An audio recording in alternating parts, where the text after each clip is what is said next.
Hello and welcome to Soft Spoken Storytime. I'm Cozy Kitten ASMR, and this is SCP-001, newly declassified. Codename D. Ulysses Fool. Last ride of the day. Item number SCP-001. Object Class Thaumiel. Special Containment Procedure. SCP-001 is kept in an armed bunker at Area 31311. Weekly maintenance of critical parts is to be conducted by on-site engineering staff. SCP-001's bulkhead must remain open at all times. In the event of an impending ZK, YK, CK, XK, Delta, or VK class scenario, the orders for the usage of SCP-001 are to be unsealed and used by the designated 001 liaison, currently Dr. Katrina Hiroshi. For this reason, the designated 001 liaison is to be permanently stationed at Area 31311. Description: SCP-001 is an experimental vehicle created by Prometheus Labs, who designated it Project Backaway. Constructed out of a modified shipping container, SCP-001 is 13.59 meters long, 2.44 meters wide, and 2.9 meters high. Its exterior has been reinforced with an unknown substance that, to date, has completely withstood all attempts to cut through. Interior access can be achieved through a bulkhead at one end. The bulkhead can only be opened from within. It leads to the cockpit of SCP-001. This comprises a third of the interior. The cockpit area is comprised of a single chair with 6 layers of seat belts, several control consoles, monitors, and 2 bins for storage. The remaining 2/3 contain the internal workings of SCP-001. Maintenance is conducted via one of the consoles. There is no known intentionally designed means of manually repairing SCP-001, as the remainder of the interior is completely sealed off. Though on-site documentation was partially destroyed at the time of its discovery, enough was recovered to determine that SCP-001 is the prototype of a time machine. The time travel function requires an external energy source that does not currently exist in our world. Secondary operations are carried out through an unknown, presumably anomalous, power source. Currently, The only operable console functions of SCP-001 are internal lighting, cockpit air conditioning, maintenance movement. Footnote 1. This is conducted through a gravitational repulsion field on the bottom chassis.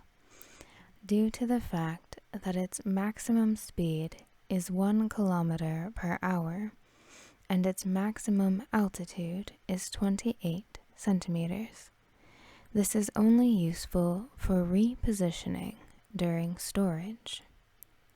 AM/FM radio, a word processor, Spider Solitaire, and The Hunt for Mr. Swinky. Footnote 2. Part of the short-lived Mr. Swinky series of computer games, included with Prometheus Labs software as an added bonus. Notice: this article is outdated and has been revised. Proceed to the next iteration. Redirecting. As per the ongoing priority restructuring brought about by Project Beluga, SCP-001 has been designated irrelevant/beta. Those who have been assigned with SCP-001's containment have already had their duties issued privately. This article bears more immediate importance to the orders in your inbox. Remember, we cannot afford to be distracted in the face of this crisis. Item number SCP-UBU. Object Class Tiamat. Special Containment Procedures. SCP-UBU must be neutralized by any means necessary.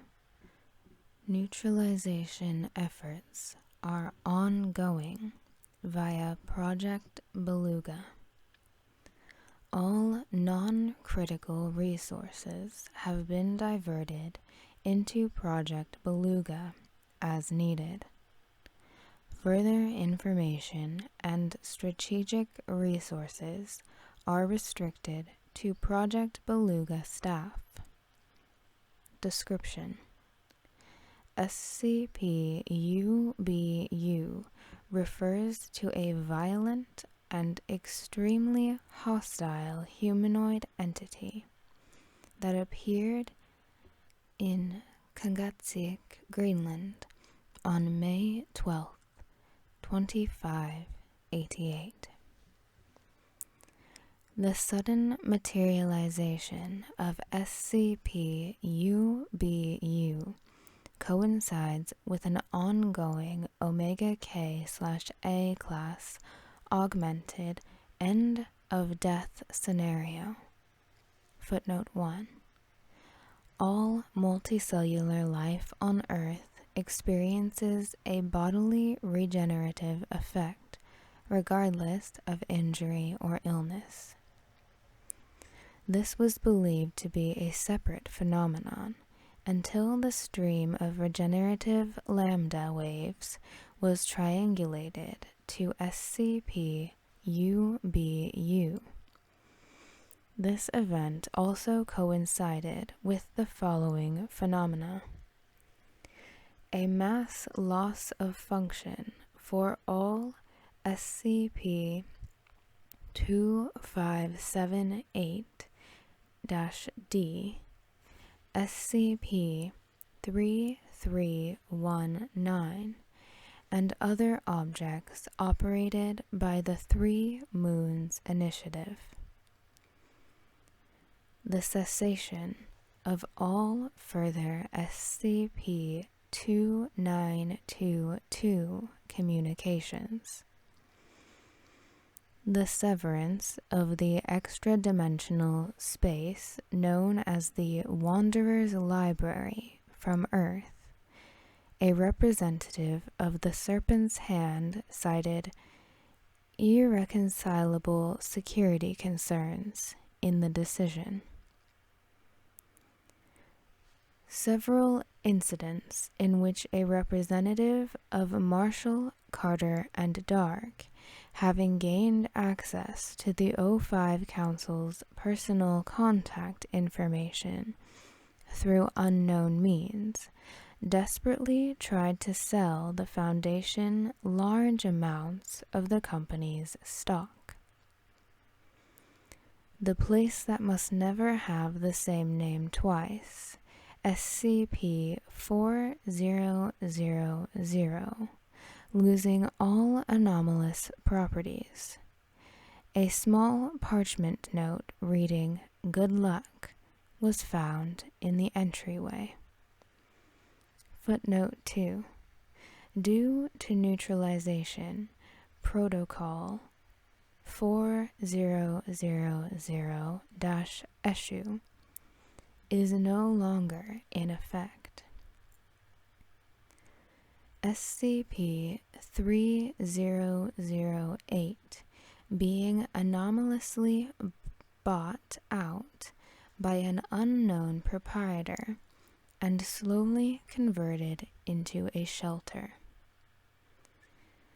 In addition to anomalously high physical strength and speed, SCP-UBU has reality-bending capabilities to an unknown extent, usually triggered by screaming or slapping. Defensively, it has remained unscathed from the following damage sources: blunt force trauma, sustained heavy caliber machine gun fire, temperatures of 1,600 Kelvin, sustained artillery fire, a direct discharge from SCP-B7-B8. Redacted simultaneous direct nuclear strikes. Footnote 3.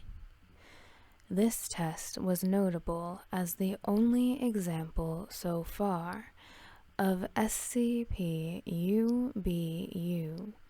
expressing discomfort. The only lasting damage to SCP-UBU occurred on 8/14/2784, when the entity chewed off its left thumb out of apparent curiosity. This resulted in SCP-UBU emitting a single scream that lasted 7 days, after which it went into a month-long fit of crying and sobbing. The thumb completely regenerated after 30 years and 14 days.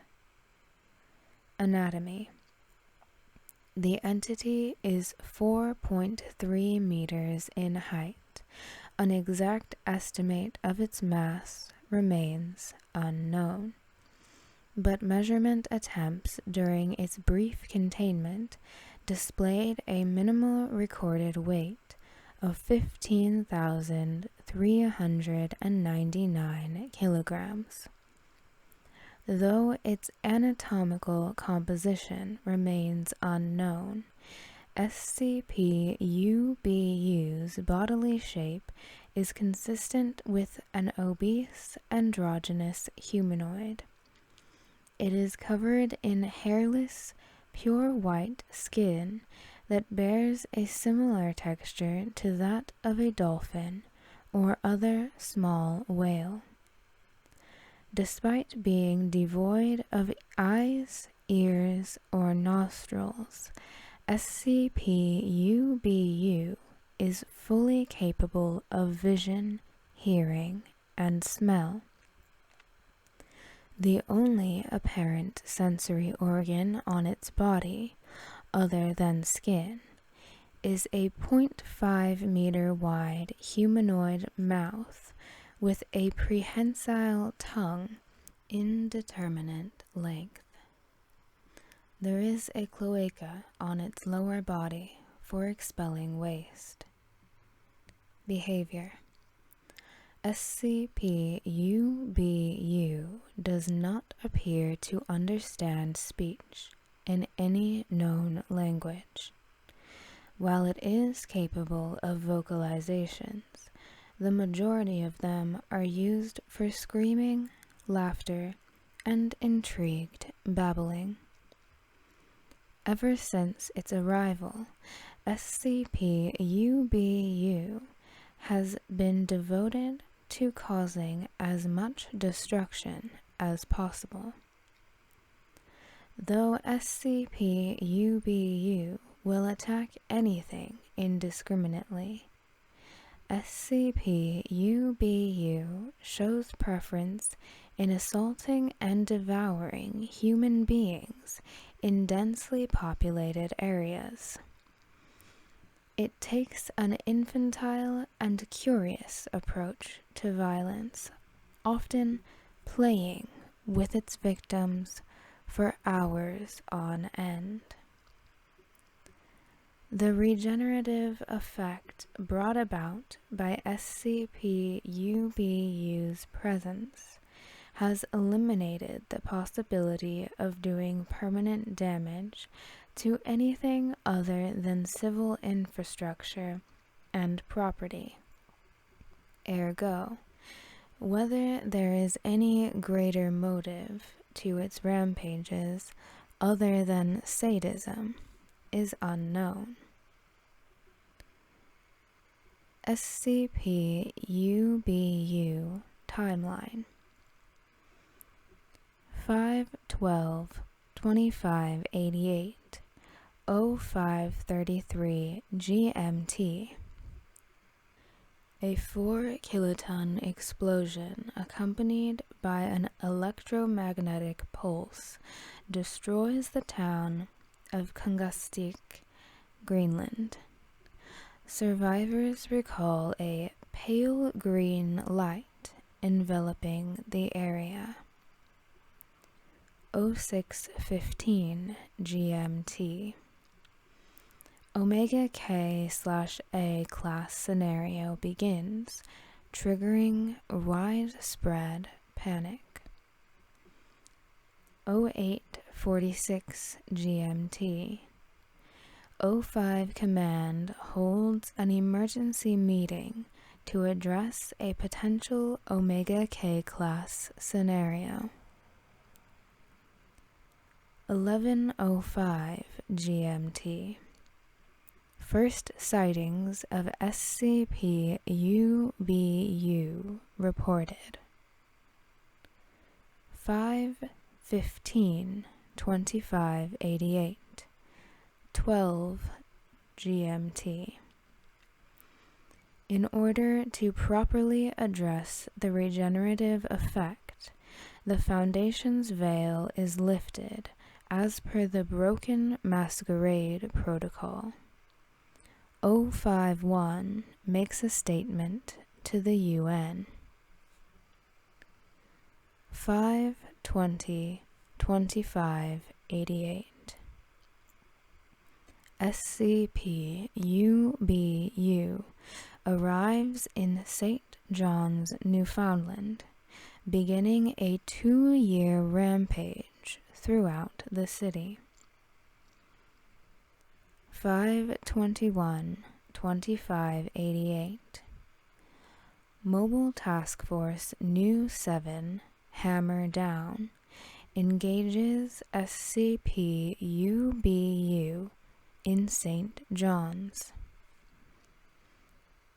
7/4/2590 90% of the on-site personnel have been mutilated and regenerated at least 5 times. As such, MTF Nu 7 deserts St. John en masse in protest of anomalously poor working conditions. SCP-UBU uses the opportunity to break through the defensive line. 10-10-2590. Project Beluga is founded as a joint effort between the Foundation and the Global Occult Coalition for the purpose of neutralizing the threat posed by SCP-UBU.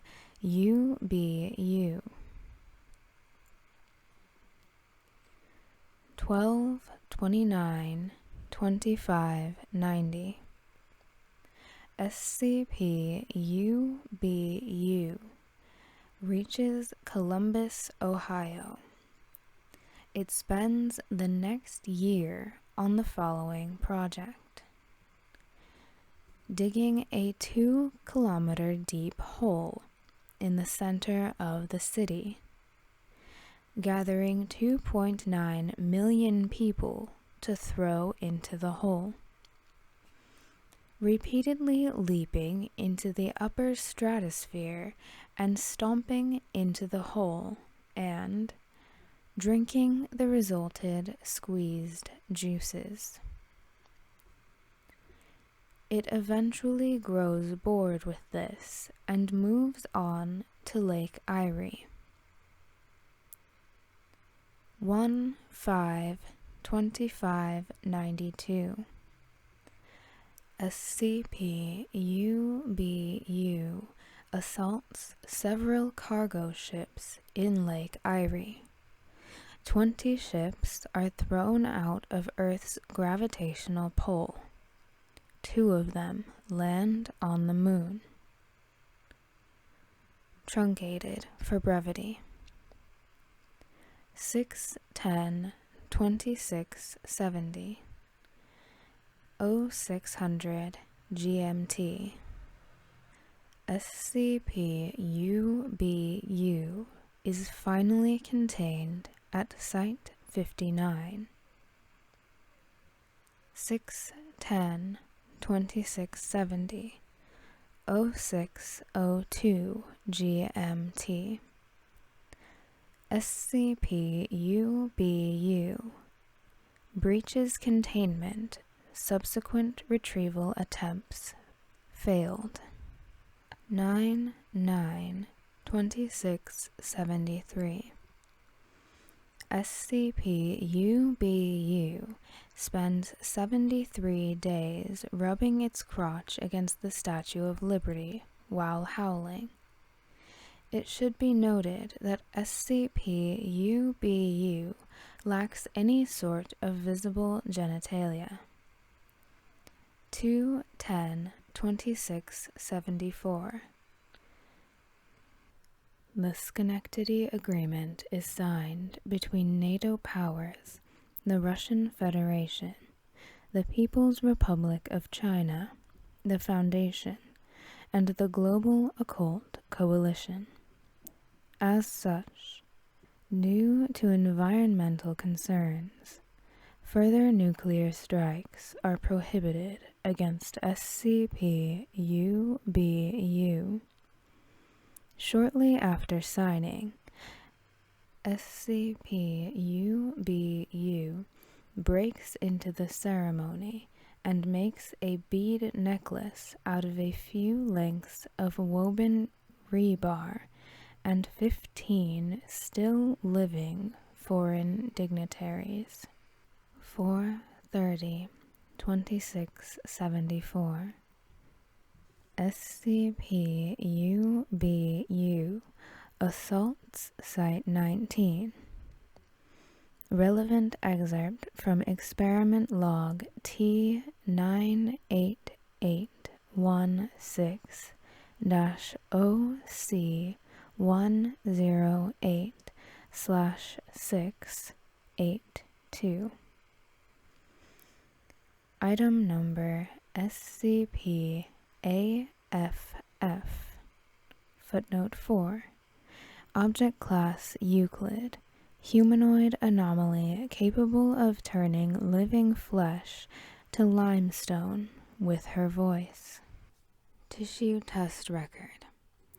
SCP-AFF was able to successfully and irreversibly petrify the tissue sample. Note: we'll give her a microphone and a Barton-grade sonic amplification system for this, just in case the sound of her voice alone isn't enough. Dr. Robles. Termination Test Record. Test was met with external interference. Begin log. SCP-AFF enters SCP-682's chamber. SCP-682 is hunched over the corner. SCP-AFF adjusts the microphone of her Barton system. Dr. Robles receives word that SCP-UBU is rapidly approaching Site-19. He addresses SCP-AFF over an earpiece. Dr. Robles. Stand by, AFF. We're extracting you. SCP-AFF. But I didn't do anything. There's an unrelated emergency. We'll run this test later. SCP-UBU suddenly breaks through the ceiling, landing on AFF and crushing her. 682 sniffs the air, approaching UBU with curiosity. Upon noticing 682, UBU angrily defecates. SCP-UBU. Gashga, waf, bega, fwaga, prief, waf, hoi, gak, gek, gok, chag, drog, dug, mngam. Footnote 5.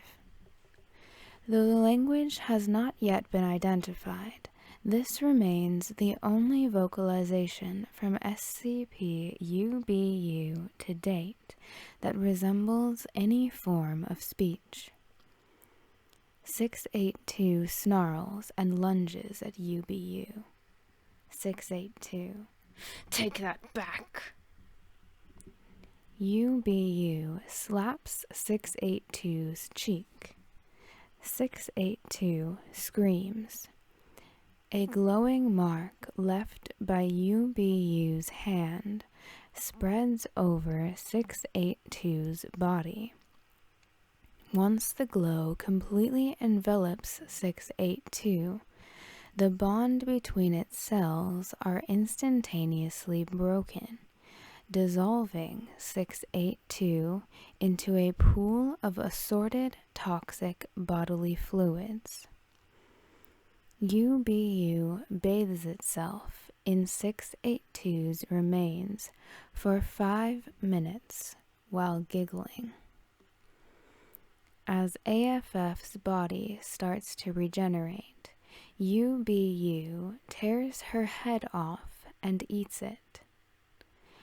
Upon locating her Barton system, UBU proceeds to scream into the microphone for exactly 10 minutes, pause to breathe, then scream again for exactly 10 more minutes. Only then does UBU leave to ravage the rest of the facility. SCP-682's body has yet to regenerate. 10/30/2685. SCP-UBU breaks into Armed Containment Area 179 and swallows SCP-2317 whole. 3-5-2686.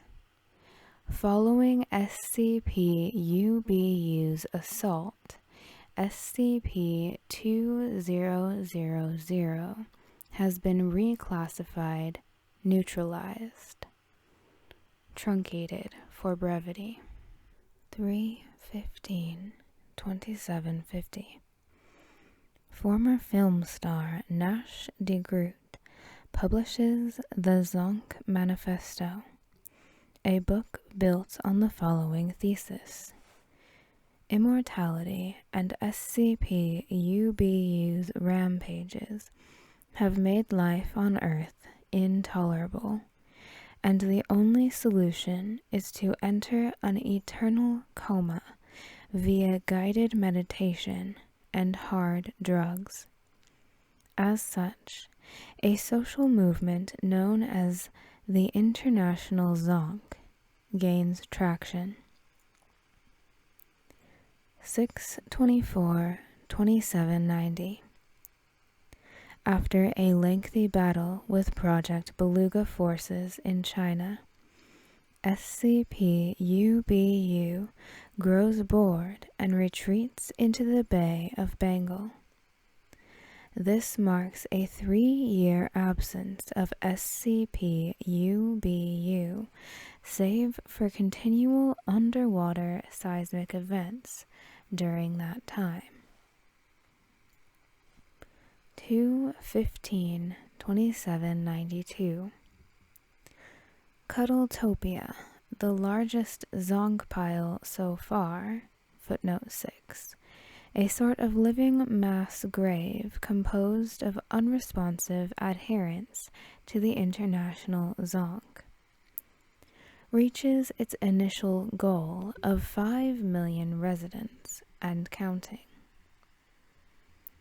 7-10-2793.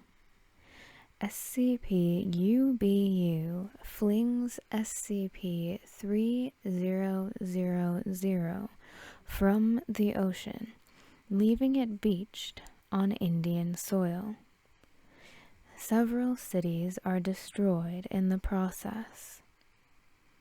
After spending a week pointing and laughing hysterically at SCP-3000, SCP-UBU grabs the end of its tail and begins dragging it across Asia. 8-1-2793. Still carrying SCP-3000, SCP-UBU crosses the Bering Strait into Alaska. 8-29-2793. SCP-3000 and SCP-UBU arrive on the eastern coast of Brazil. SCP-UBU drags its cargo into the ocean once again.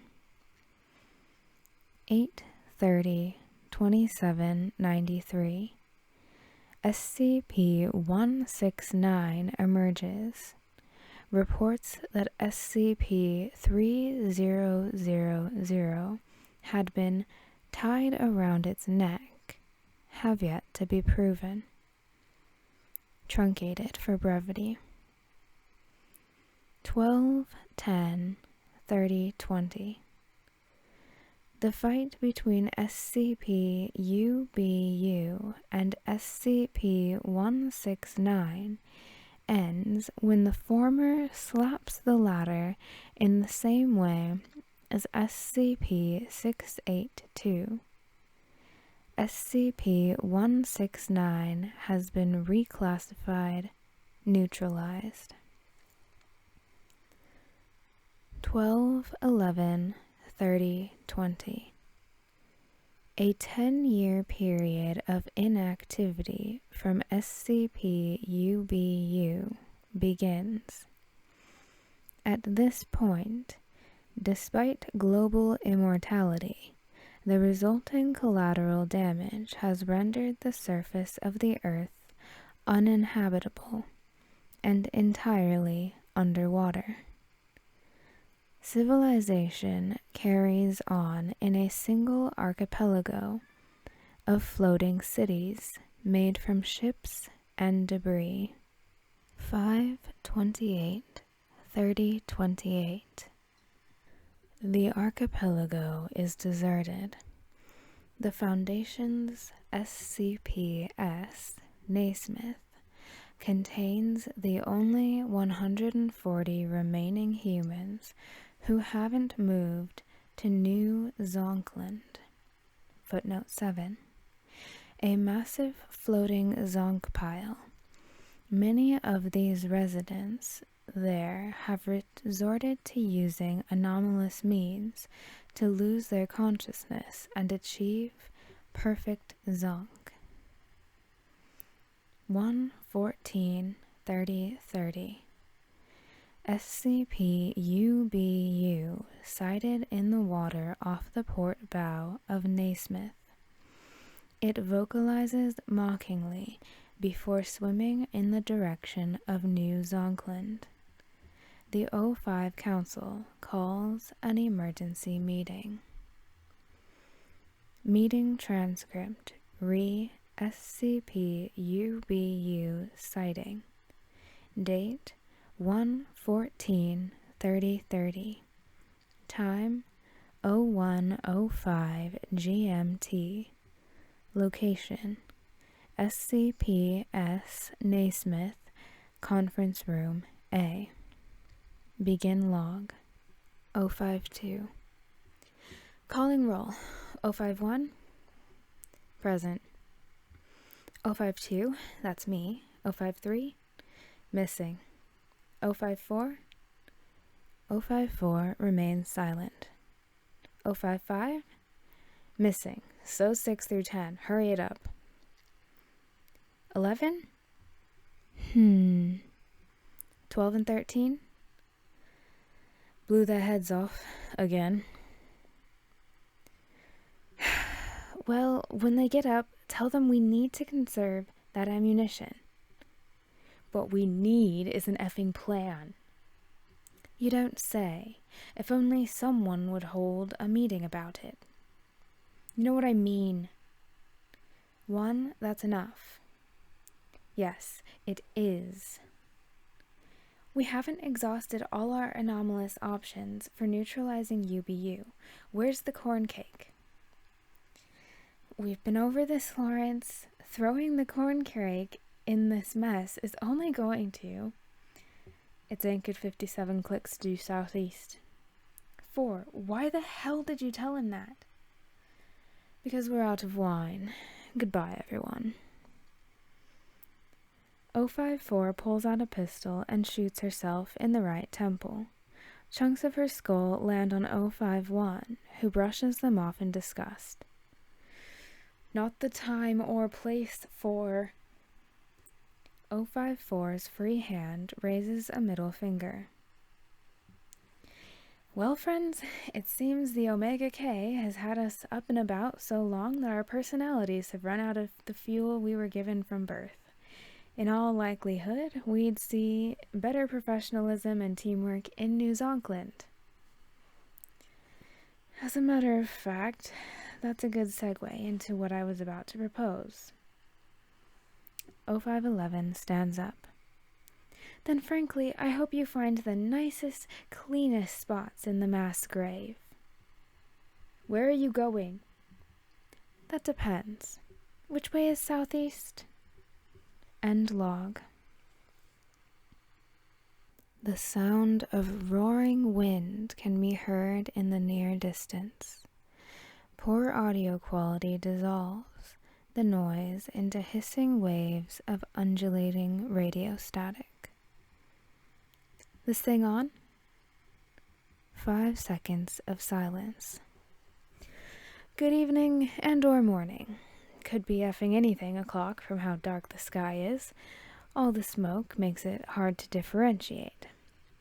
This is Dr. Lawrence Mycott, former 0511, speaking into a rickety hand crank voice recorder because AA batteries are extinct or something.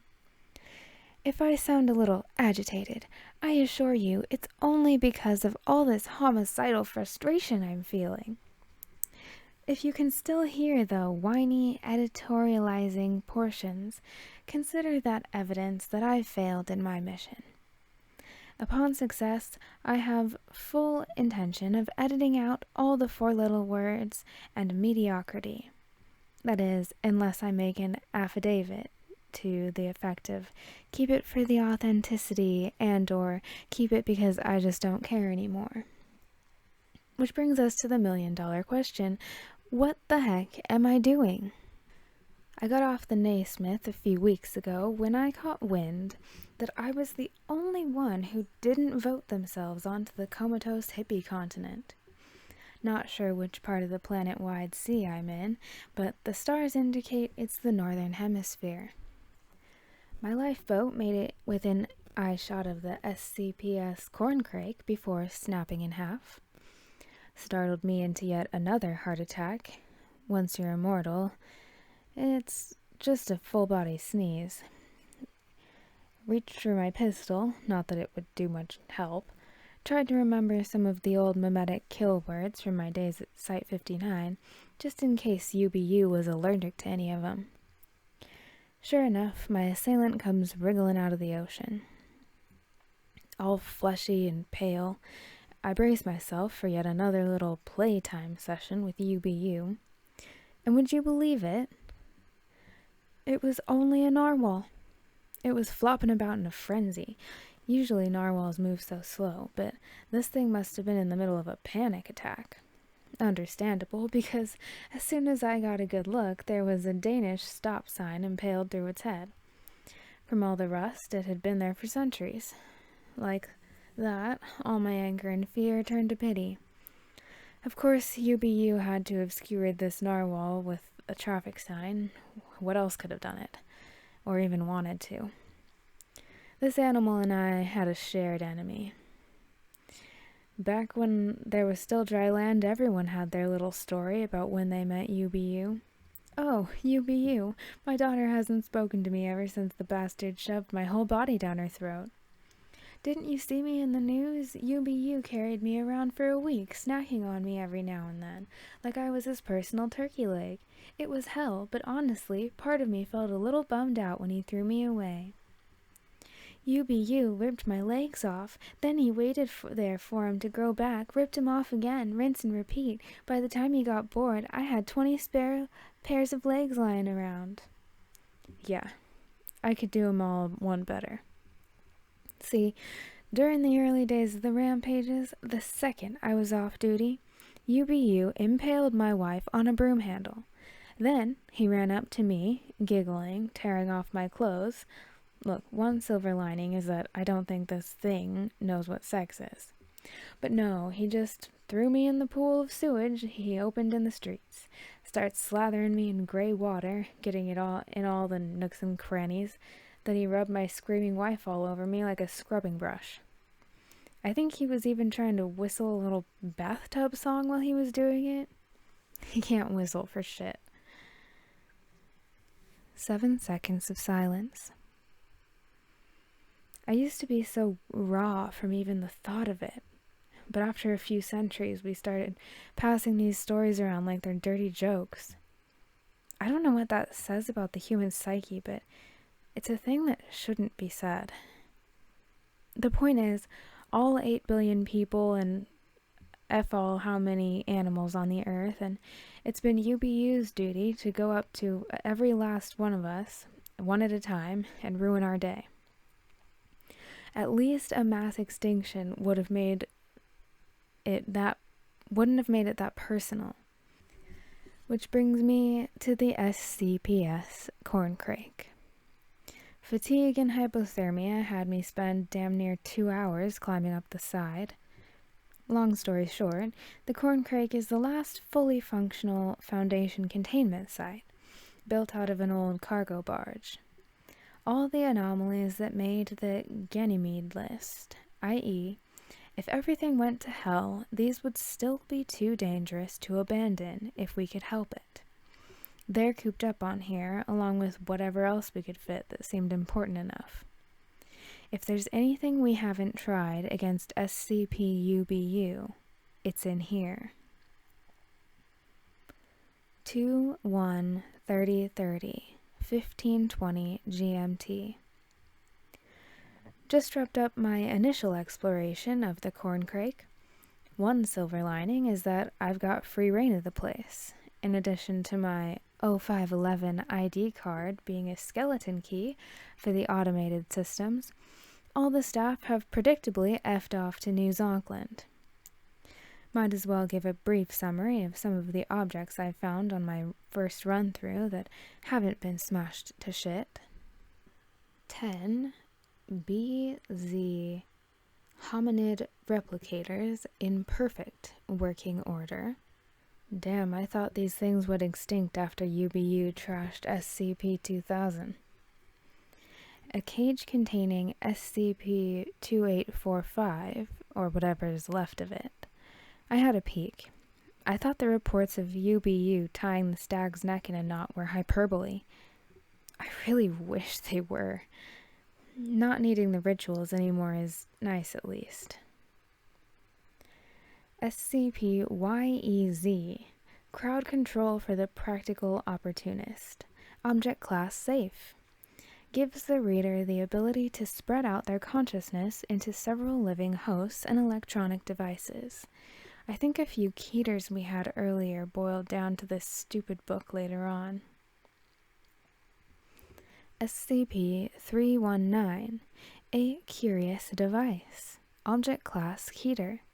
A failed attempt at a dimensional gateway. Currently space-locked in a vacuum chamber. If left unchecked, it could instantly destroy the universe. SCP-FNA, Portable Warehouse. Object Class Safe.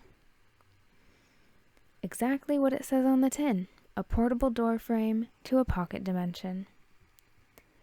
SCP-001, Last Ride of the Day. Object Class Thaumiel. An old Prometheus Labs prototype for a time machine. The last designated liaison joined a Zonkpile long ago. And last but not least, SCP-076. The coffin was open and Abel himself was bizarre. Seeing him in this state was unthinkable.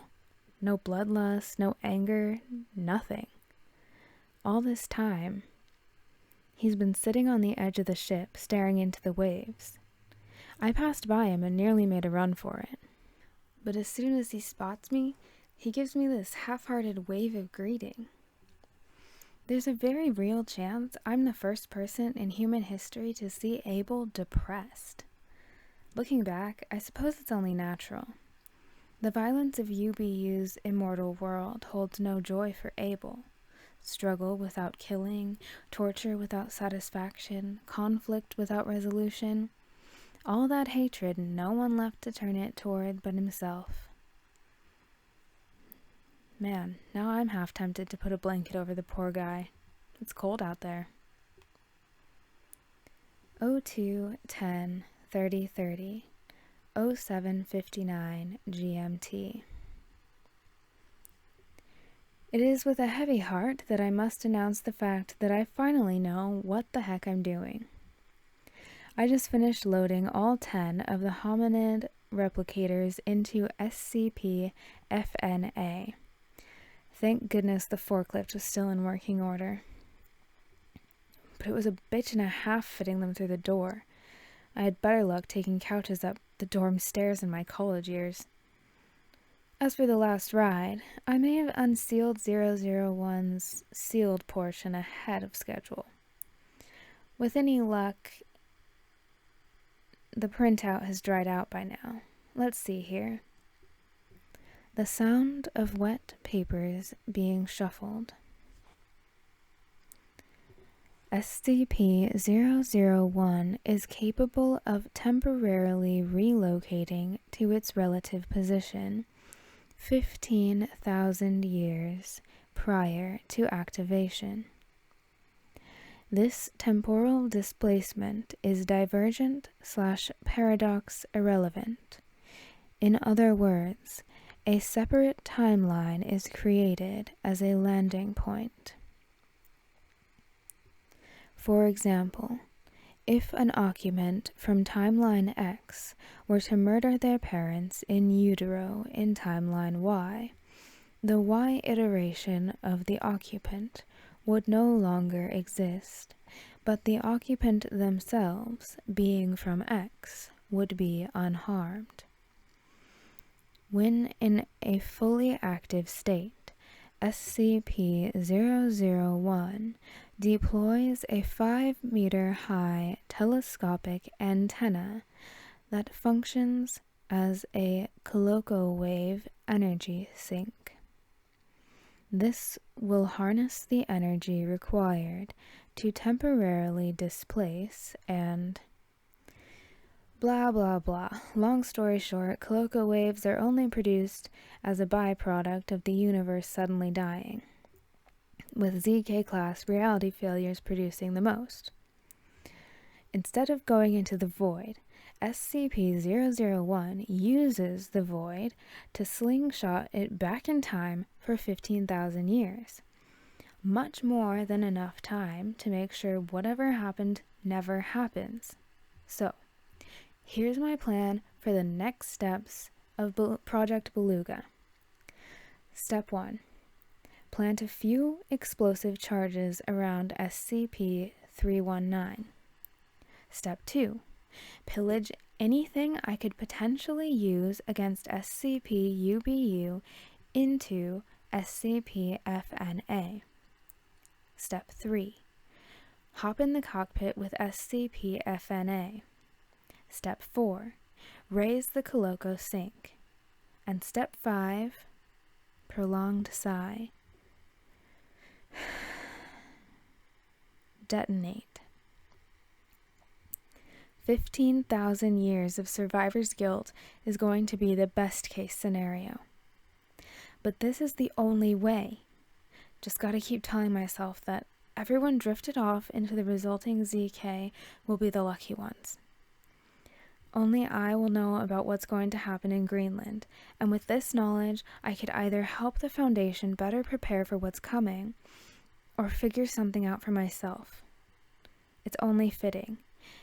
UBU's the one who wanted to make the apocalypse so personal, so one-on-one it is. Gentle Mercutio, put thy rapier up. 02-14-3030 2300 GMT. Heavy breathing within an enclosed space.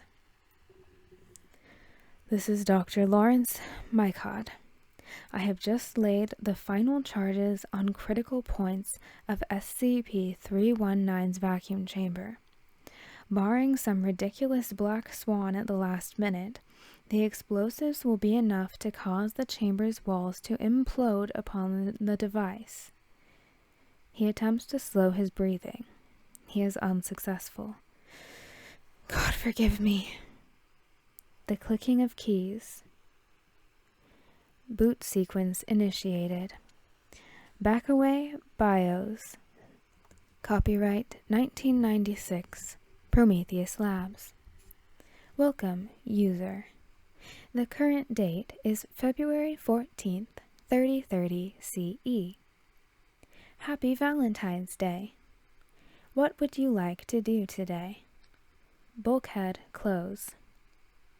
Bulkhead closing. Keep limbs clear. Task complete. A slamming noise as the bulkhead closes. Dr. Mykod yelps. Did they have to make it so loud? I got this. Eyes forward, ears shut. Would you like to do anything else? Yes? No. Yes. What would you like to do today? Run. PRIMSEQ.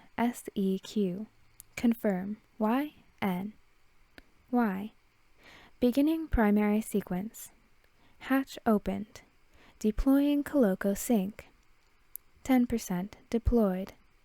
25% deployed. 30% deployed. A sudden loud crashing noise in the distance. Loose objects inside the cockpit, such as crates and containers, can be heard sliding towards the back. No. SCP-UBU. Distant giggling.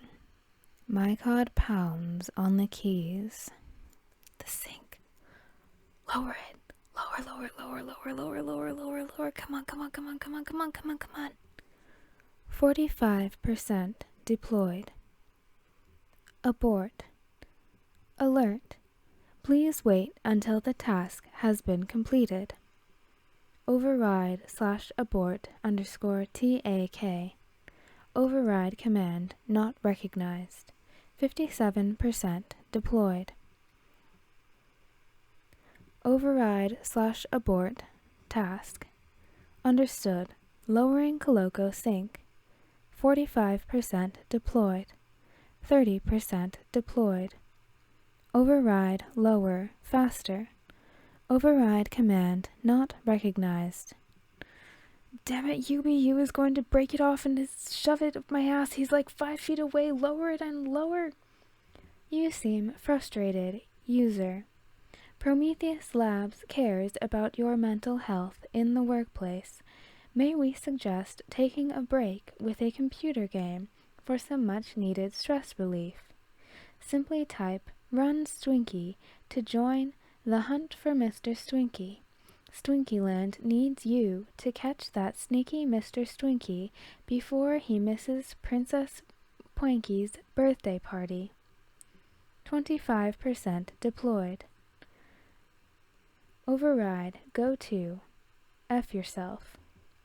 Override command not recognized. 10% deployed. SCP-UBU. Heavy breathing nearby. Mycod hyperventilates.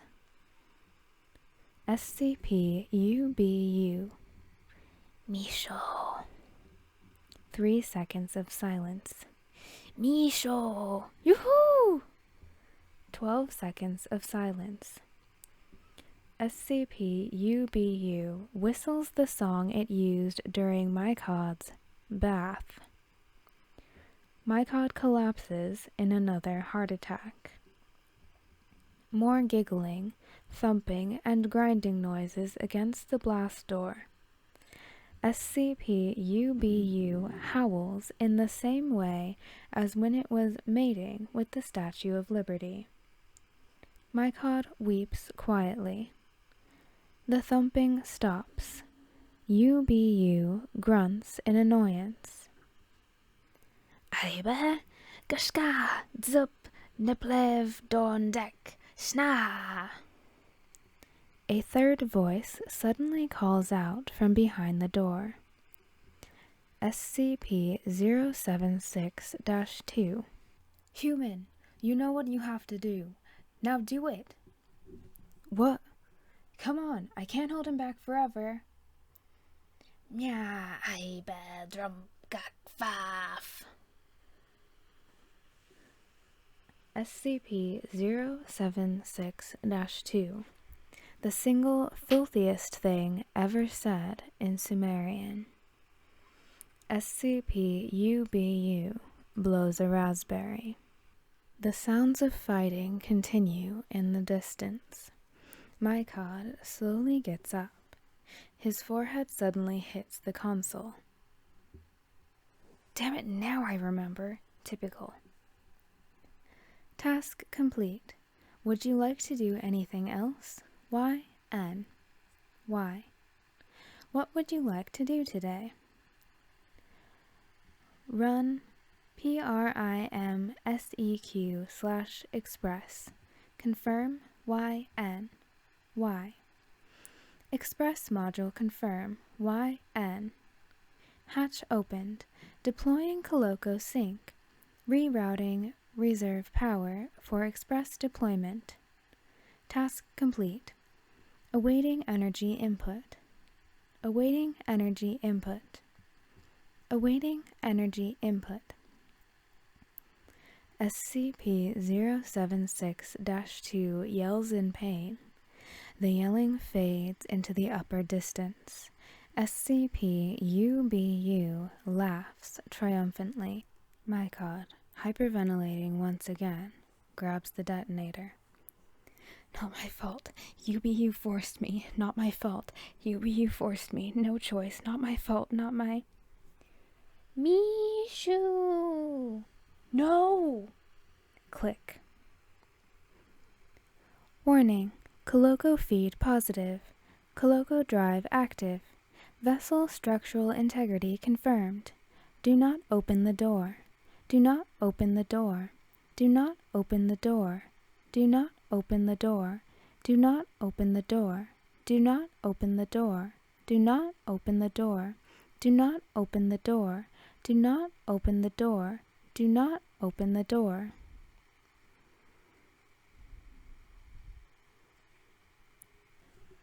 Task complete.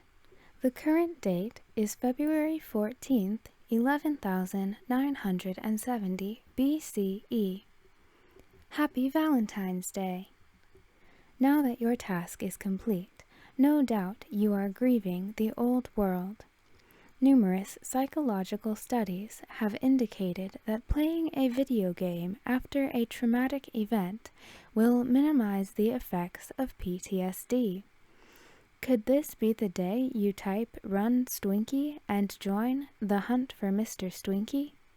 After all, Stinkyland needs you to catch that sneaky Mr. Stinky before he misses Princess Planky's birthday party. Blunt force detected. Please remember, hitting your workstation in any way, shape, or form is bad etiquette. Please be considerate of other users at your workplace. Next iteration of SCP-001 4/8048 clearance accepted. Welcome, Dr. Naismith. Item number SCP-8048. Object Class Euclid. Special Containment Procedures. SCP-8048 is kept in Warehouse 9 of the Large Anomaly Containment Wing at Site-59. Due to the ongoing investigation, a means to open the bulkhead and examine SCP-8048's contents must be discovered as soon as possible. Description: SCP-8048 is a 13.59 meter by 2.44 meter by 2.9 meter shipping container. Its exterior has been reinforced with an unknown substance that, to date, has completely withstood all attempts to cut through. The interior can only be accessed through a fortified bulkhead at one end, though the words SCP-001 have been written on the side in black paint. There is no evidence of any connection between SCP-8048 and SCP-001. Recovery: SCP-8048 was discovered under a mound of earth and snow near the northern border of Lapland, Finland. Local Sami legends have attested to its existence since ancient times, claiming that it was the home of an old and powerful sorcerer. Shortly after evacuation, the soil directly above SCP-8048 has been dated to at least 9000 BCE. Prior to recovery, a narrow, winding tunnel through the mound led from the door to the outside. The tunnel bore significant wear from having been used as a footpath.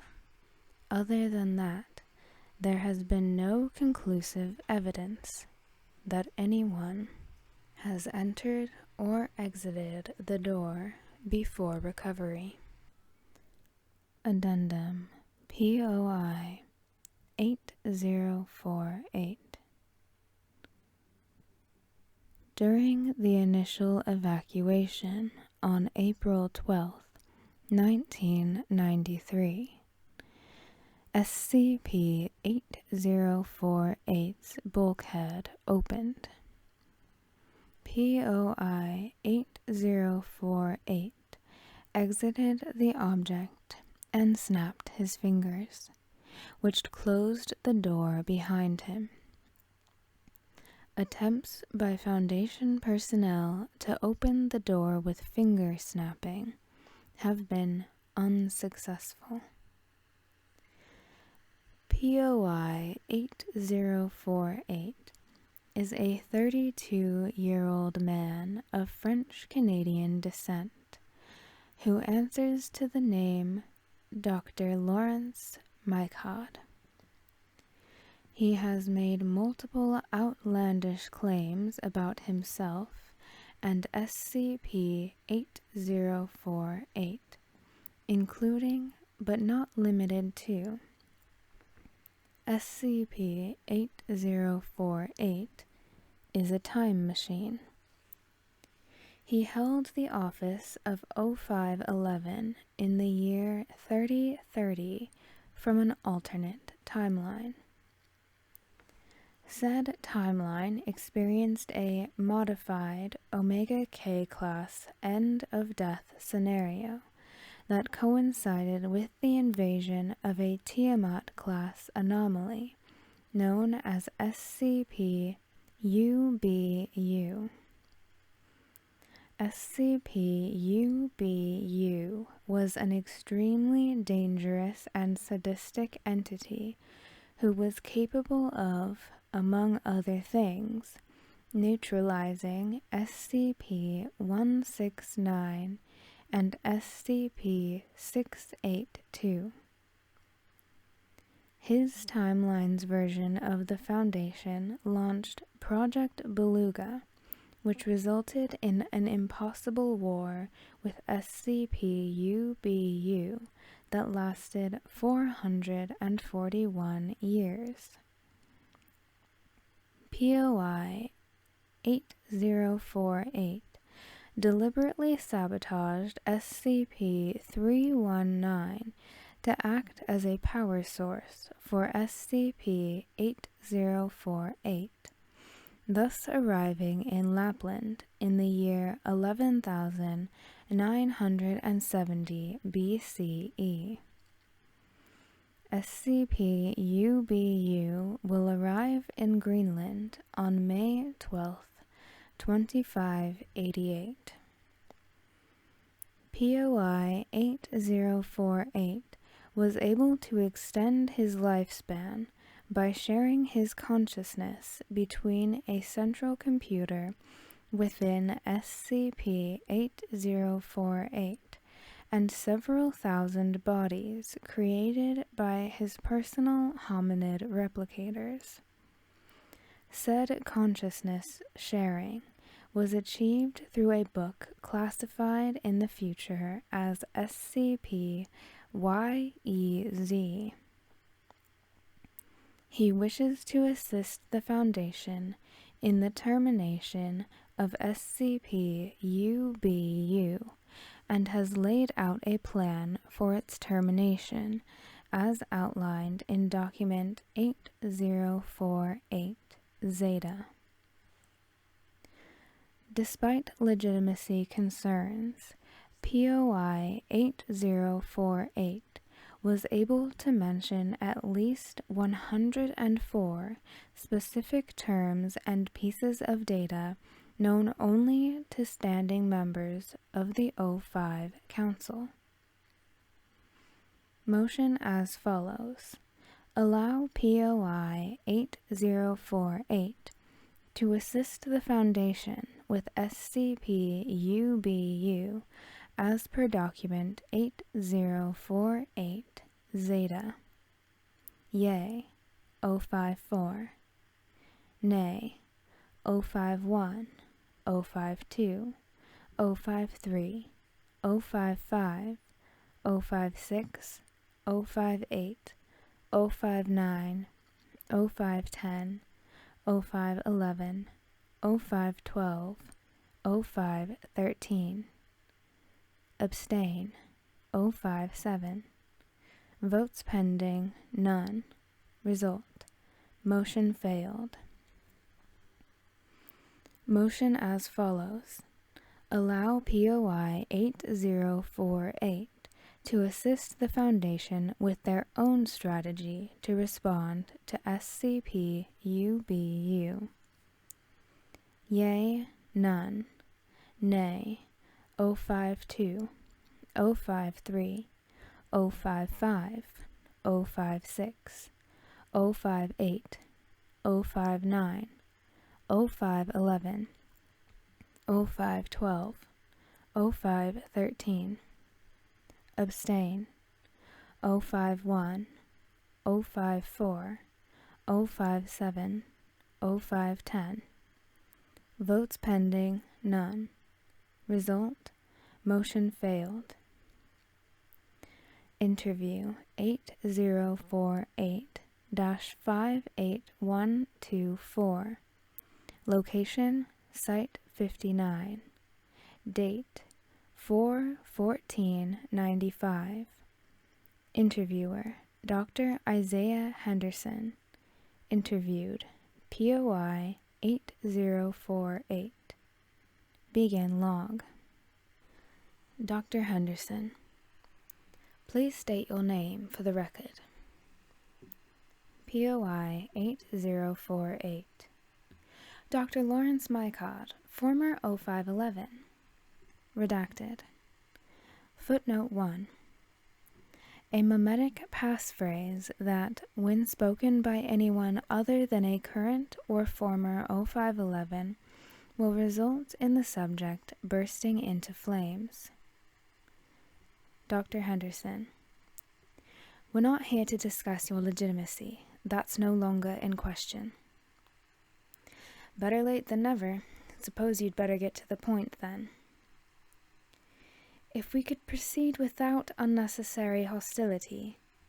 Isaiah, I've seen what's coming.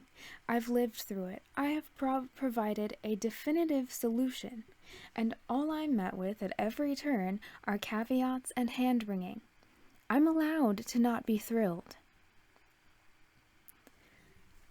If you're referring to document 8048 Zeta, it was rejected because it would pose an unacceptable risk to the civilian public. I wasn't aware that we were only allowed to make uncomplicated and guilt-free decisions in our profession. The point is, the O5 Council thanks you for what you have provided us in the way of intelligence regarding a future anomaly, but they have moved to terminate you and handle SCP-UBU themselves. 10 seconds of silence. POI 8048 sighs deeply.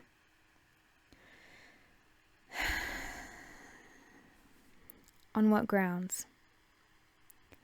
There is evidence that you have been filling the Foundation with double agents. My years as an O5 have taught me that the Foundation can't be trustworthy without special help. Dr. Henderson points a gun at POI 8048 under the table. But I didn't know your collective unreliability ran this deep. I mean, given the situation, I'd probably be significantly more frightened if this... Dr. Henderson fatally shoots POI 8048. He motions to one of the guards at the door. Go and tell the O5 Council it's done. Guard, speaking with the same voice as POI 8048. If this were my only body, but honestly, I'm just disappointed. Here I thought I'd have allies in the fight against the greatest evil ever visited upon. To the other guards, shoot him! The other guard complies. Dr. Henderson calls up 054. Has the termination been carried out? Yes, but there's a problem. See, he... 054, suddenly speaking in POI 8048's voice. Ever visited upon this planet, but I'm alone, Isaiah. Once again, I'm the only person who isn't willing to give it all up and fall back in the zonk pile. So you know what? I started it alone, and I'll end it alone. Project Beluga will continue with or without the... Dr. Henderson hangs up. End log. Boot sequence initiated. Backaway BIOS. Copyright 1996 Prometheus Labs. Welcome, user. The current date is April 14th, 1995 CE. What would you like to do today? Bulkhead close. Bulkhead closing. Keep arms and limbs clear. Task complete. Would you like to do anything else? YN. Why? What would you like to do today? Run _PRIMSEQ.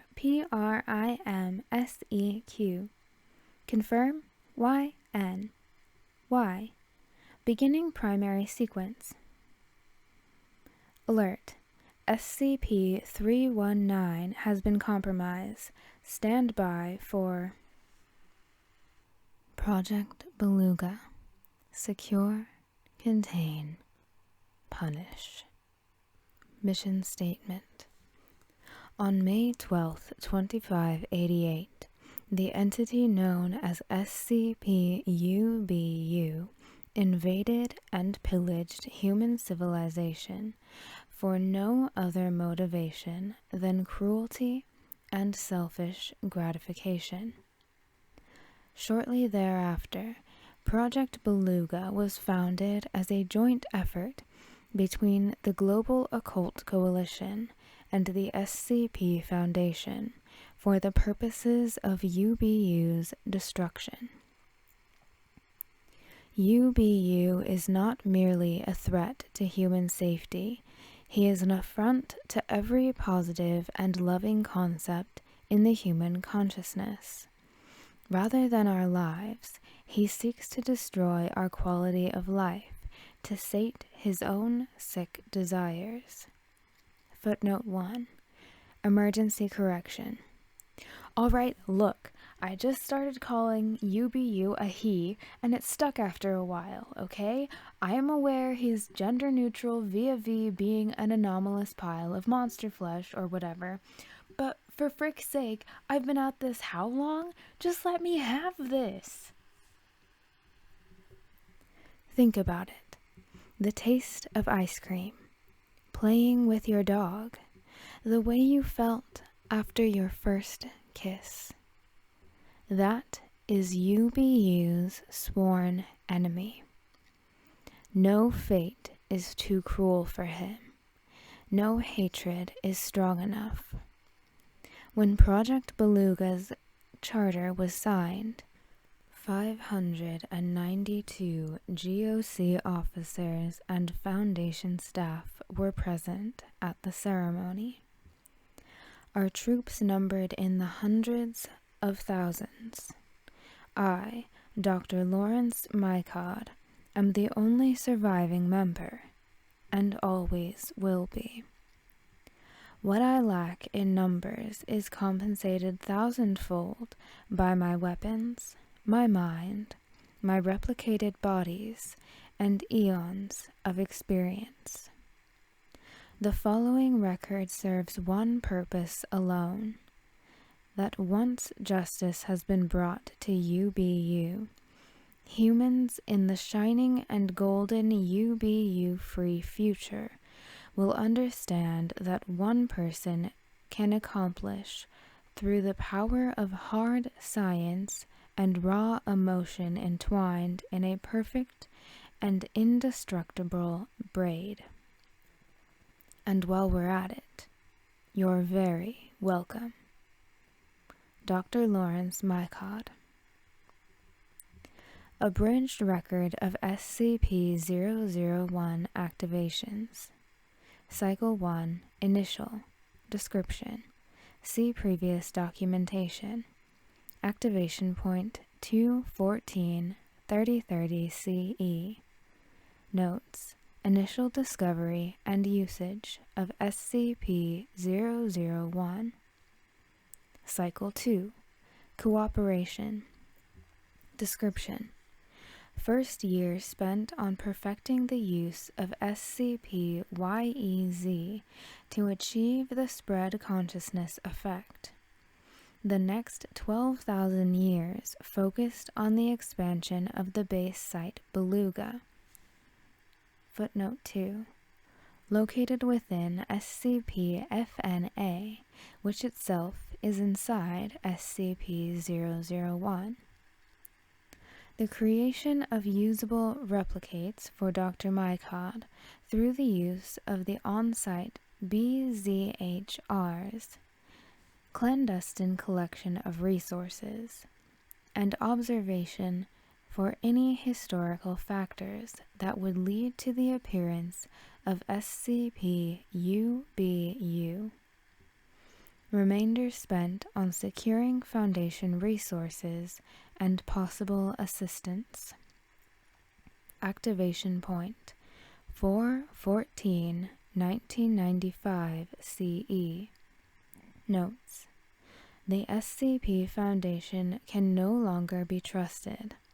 Best not to risk it with the GOC. That would be suicidal. Cycle 3. Mousetrap. Description.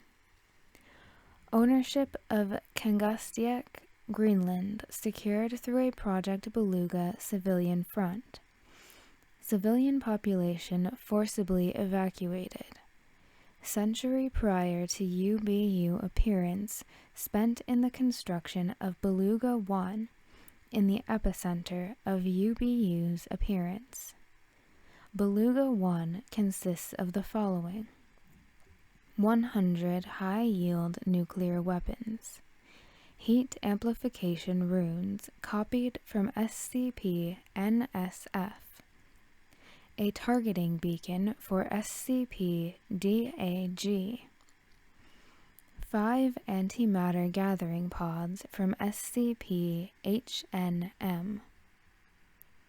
Beluga 1 detonated on schedule on 5/12/2588 at 05:33 GMT.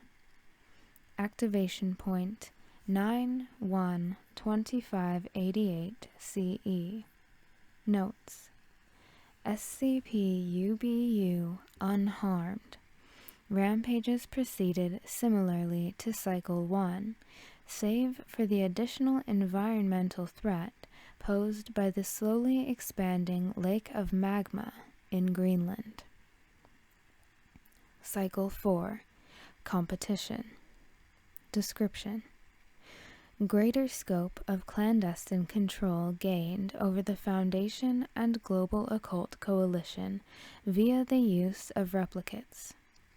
25 years prior to UBU's scheduled arrival, SCP-2803-A was consulted via email.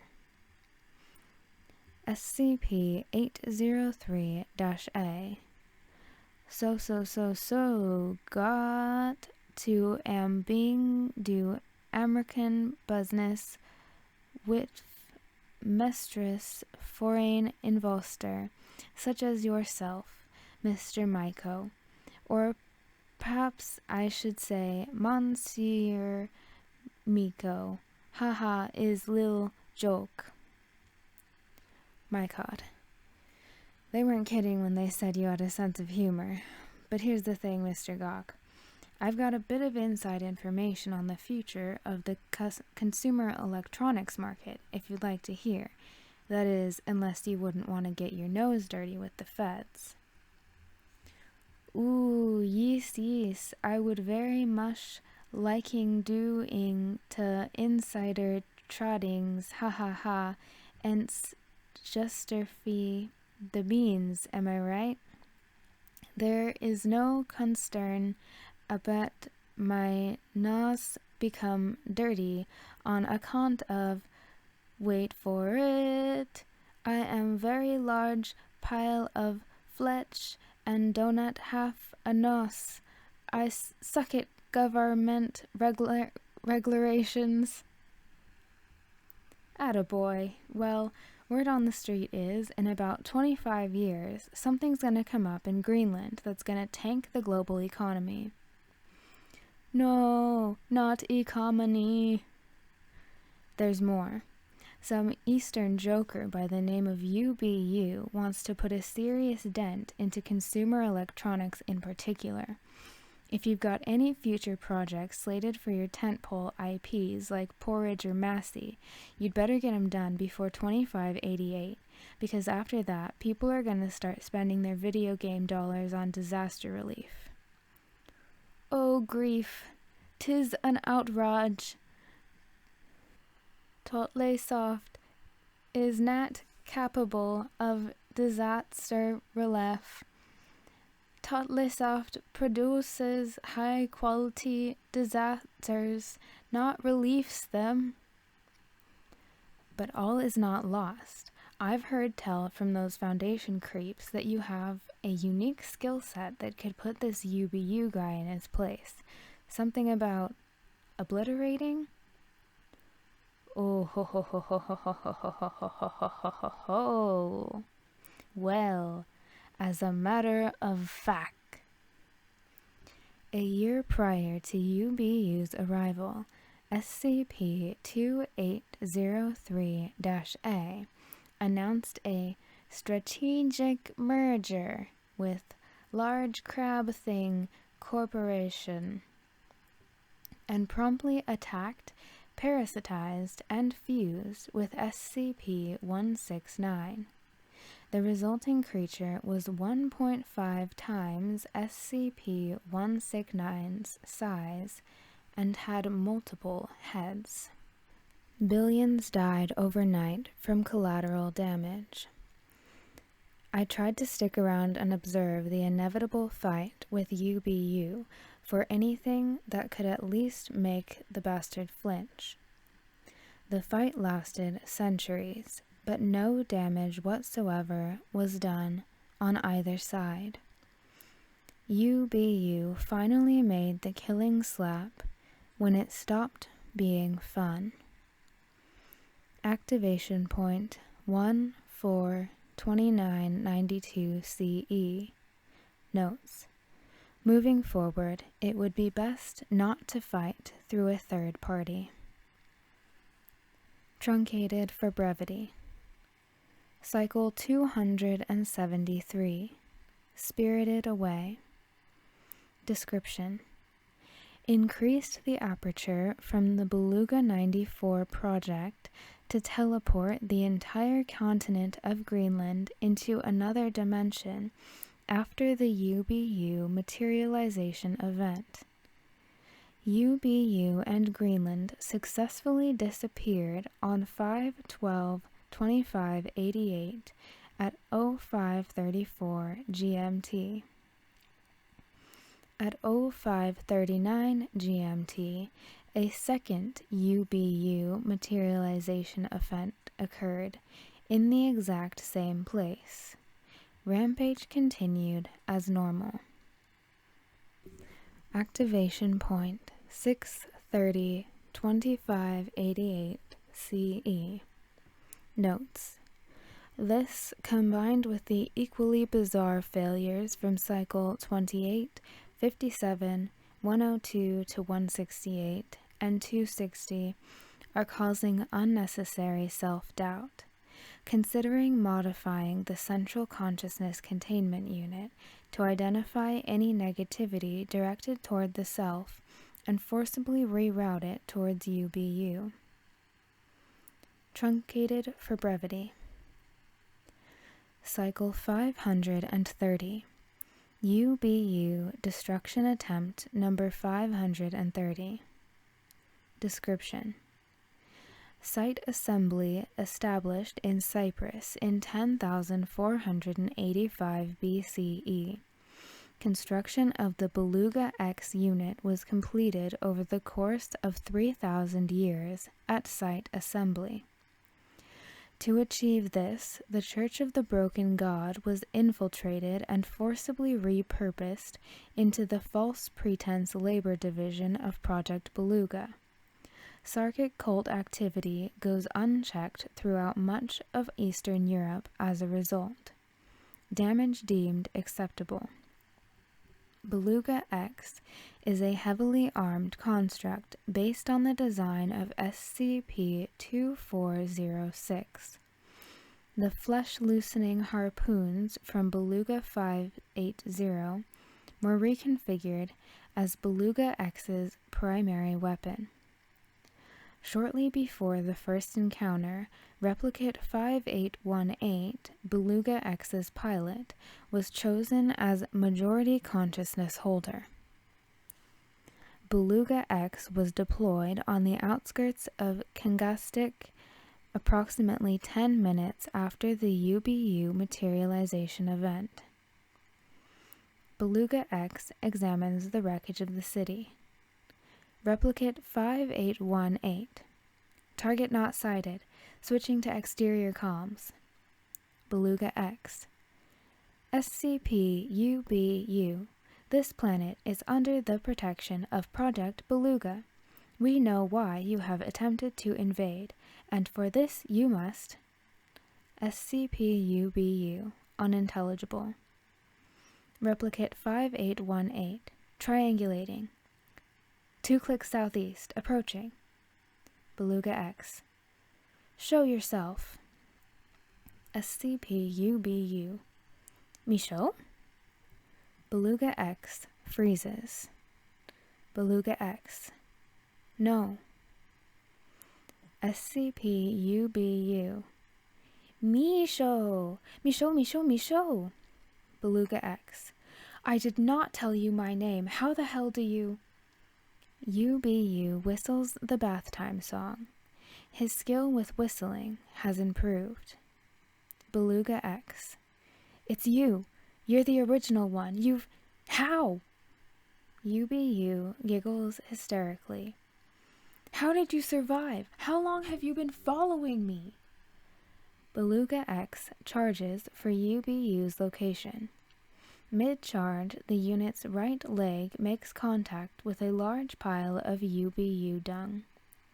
The entire Beluga X unit loses its footing and collapses. Replicate 5818. Berserk shrieking. Repeated thumping noises against the Beluga X cockpit. UBU howls. Activation point 5122588 CE. Notes. No.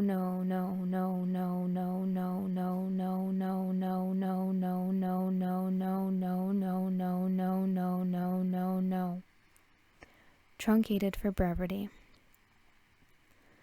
Cycle 675. Description: Moon's gravitational pull increased to collide with UBU during materialization event. Collision successful. Earth destroyed. Debris too dense to determine UBU's status. Activation point 5122588 CE. Notes. Unacceptable. Cycle 676. Description: 90% of human population over the course of 10 millennia forcibly converted by replicates to a front religion called Spade of Triumph, or Spadism, devoted to the cause of creating as many Beluga 900 units as humanly possible. Several religious wars are fought, 5.9 billion people in slavery to Spadis by 2500 CE. Not enough working Beluga 900 units are constructed to make any difference before the materialization event. Activation point 10-25-2510 CE. Notes: unacceptable. Cycle 677. Description: identical to cycle 530 until 2500 CE. Beluga X Mark II, created and piloted directly by my consciousness. First usage of Beluga X Mark II on 12/25/2500. Merry effing Christmas. I used it to destroy half of Asia in 8 hours. Defense departments of all national superpowers crippled by double agent replicates. Billions dead. Spent 2 months sending everything and everyone to hell for no reason. Activation point 2-28-2501 CE. Notes: prime numbered cycles are for stress relief. Cycle 678. Description: all BZHR units broken beyond repair. Replicate count 305. Should be minimum of 10 million. Unacceptable.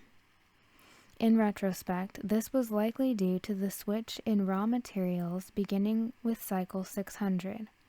Creation of replicates out of recycled replicates and slaughterhouse byproducts instead of captives has put surprising levels of wear and tear on the devices, despite regular upkeep. Clearly UBU has forced this upon me through trickery and playing the long game. Never forget, never forgive. If that weren't enough, there's the fact that with this resource shortage, I have been unsuccessful in my attempts to secure SCP-319. This item is crucial to Project Beluga operations. To make matters worse, I've run out of stolen SCP-2700 cores to use as backup YK classes to make the jump. Resources currently insufficient to plunder SCP-2000. For additional working hominid replicators, contact must be made once again with the Foundation in order to resolve BZHR shortage. Cycle 2 has indicated that coercion through force will be sufficient. In the meantime, the long-term goals of Project Beluga have been modified. While simulations have confirmed that the construction of 87 billion Beluga 900 units would be sufficient to destroy UBU, destruction of our target would carry the implication of an eventual terminus to horrible things happening to him. This is unacceptable. In lieu of execution, containment of SCP-UBU is now the top priority. When this occurs, the following document will be enacted. Item number SCP-UBU. Object class Iscariot. Special containment procedures. To ensure the internal agony that SCP-UBU empirically deserves, Area UBU has been constructed within Site Beluga's metaspatial mainframe. Area UBU is a pocket dimension where I am God. It consists of 1 square kilometer of wide open effing nothing. My will causes this area to repeat ad infinitum depending on where SCP-UBU moves. In layman's terms, if he goes north, he'll show up at the southern border of the same damn square. Alone.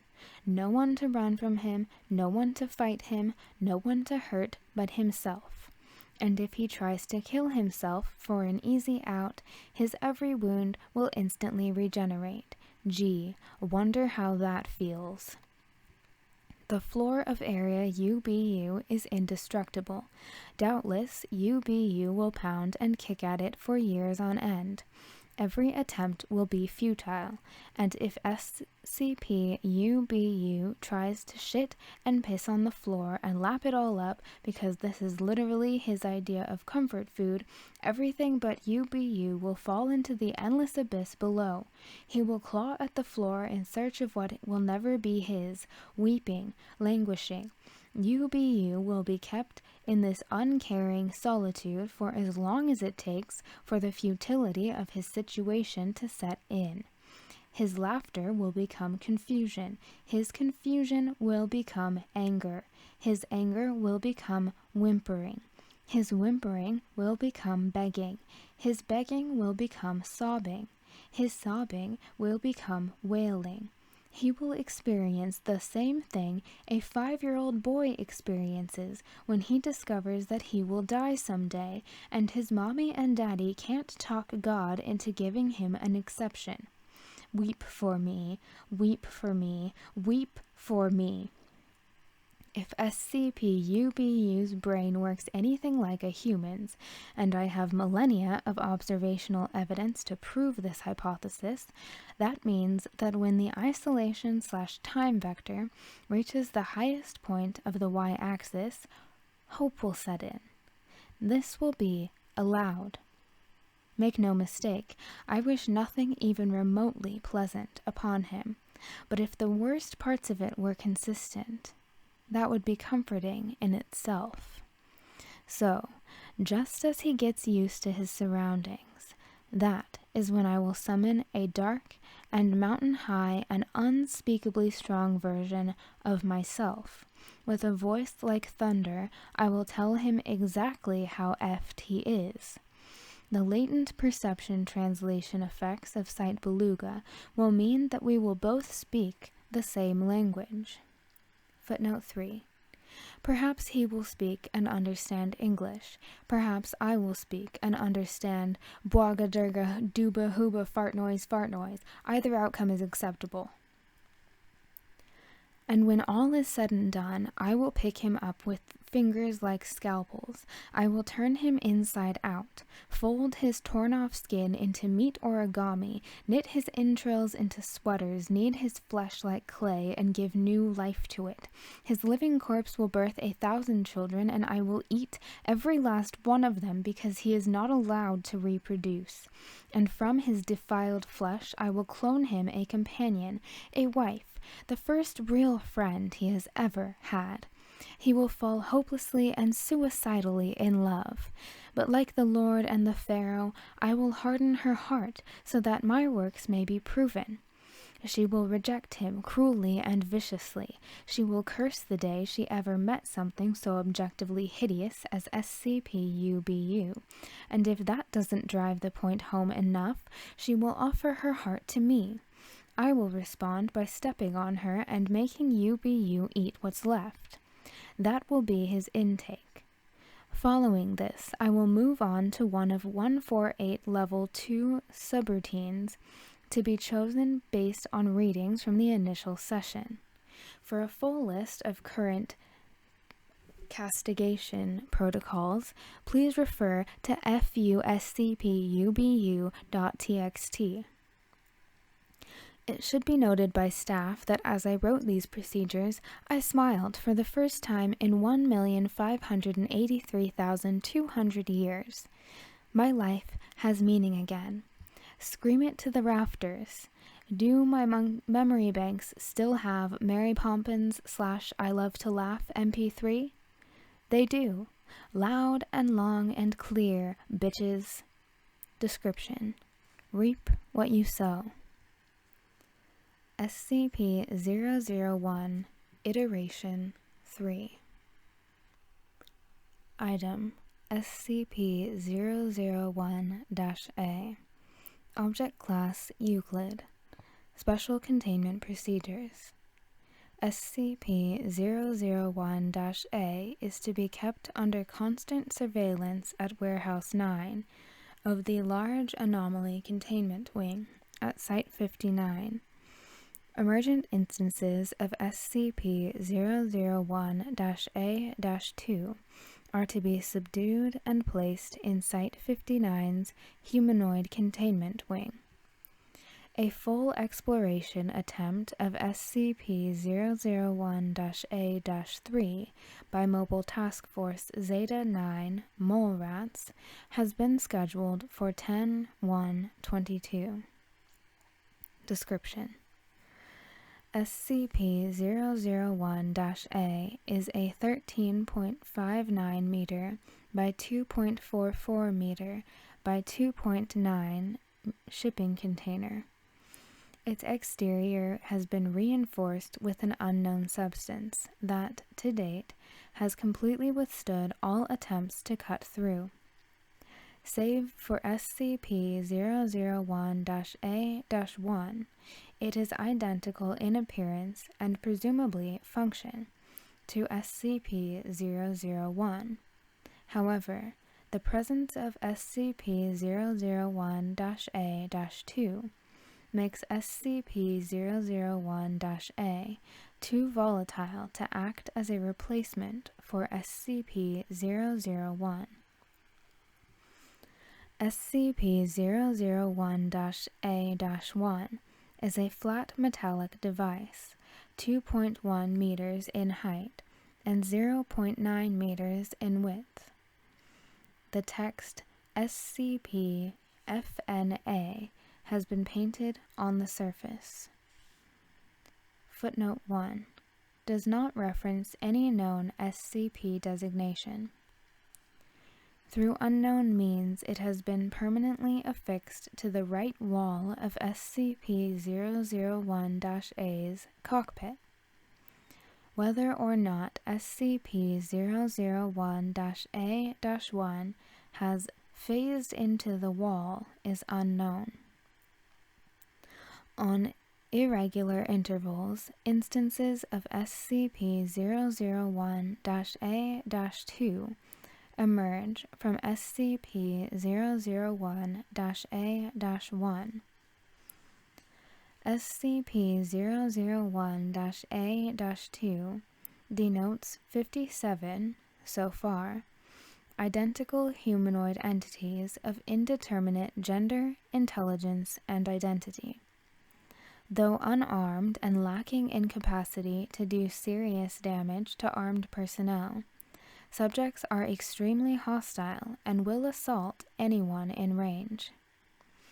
Instances are dressed in blue jumpsuits emblazoned with the words Project Beluga.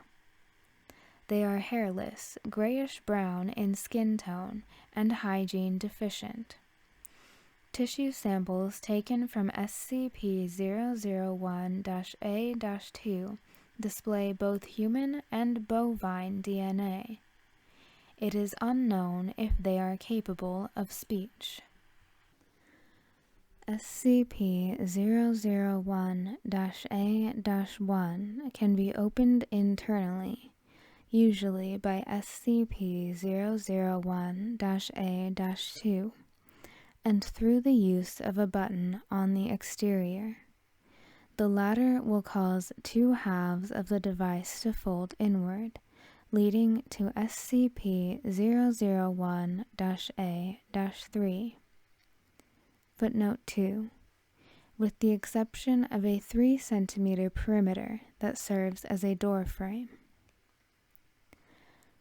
SCP-001-A-3 is an extra-dimensional space consisting primarily of interior corridors for a fortified storage area.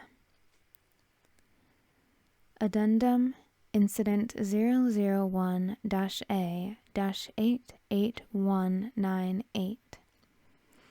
On 9/1/22 at 0100 GMT, speaker system of SCP-001-A's internal console suddenly began making the following announcement at 120 decibels.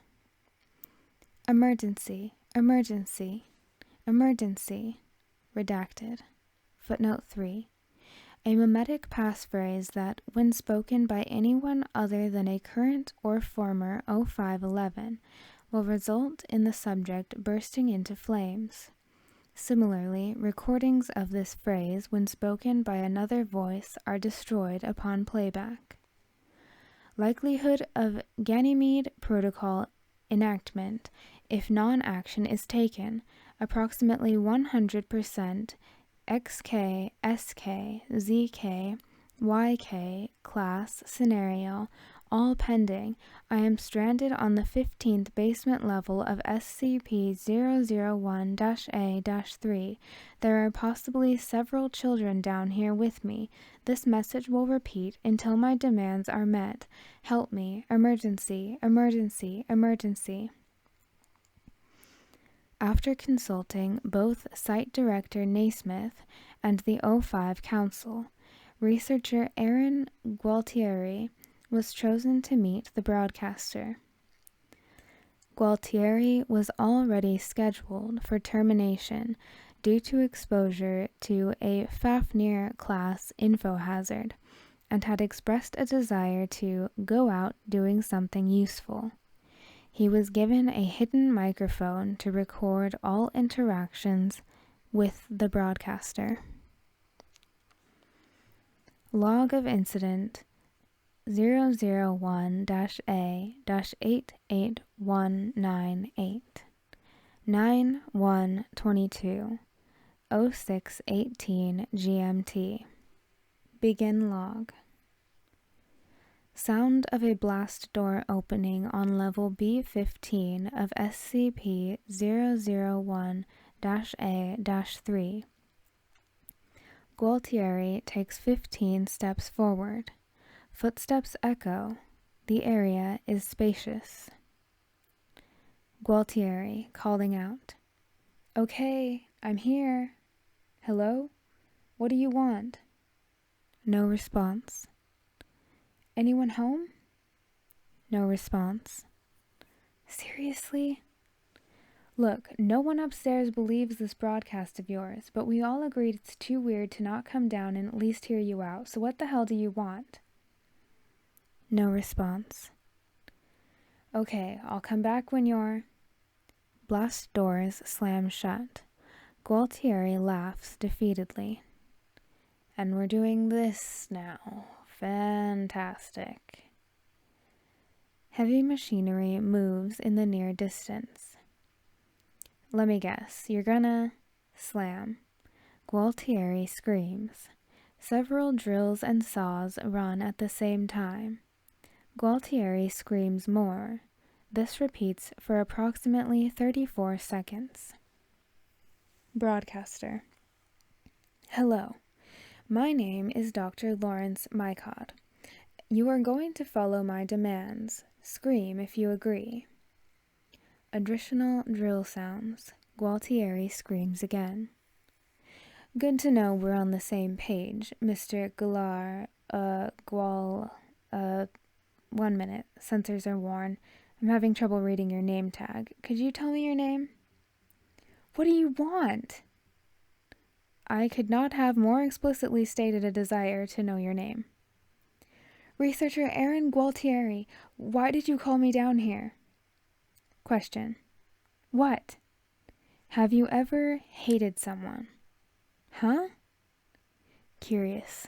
There must be some unspoken rule among Foundation staff that questions need to be asked twice, once for initial statement and then once again to account for the crippling plague of no self-awareness that has gripped our once proud organization. Repeat question.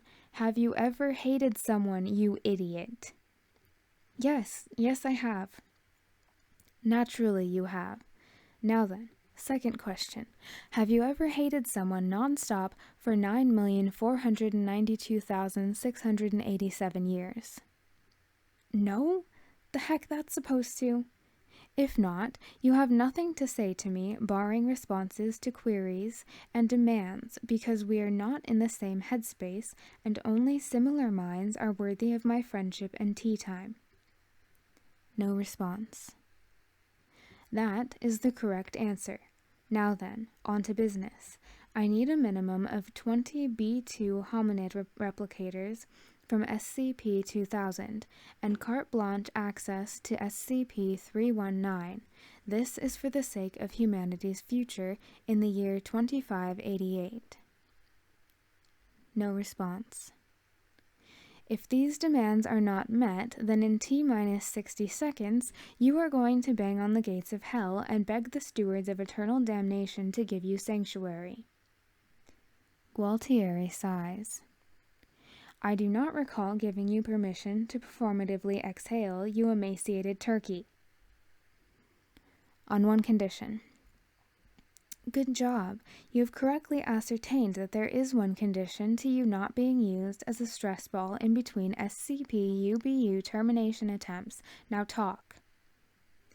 Just tell me why. Why?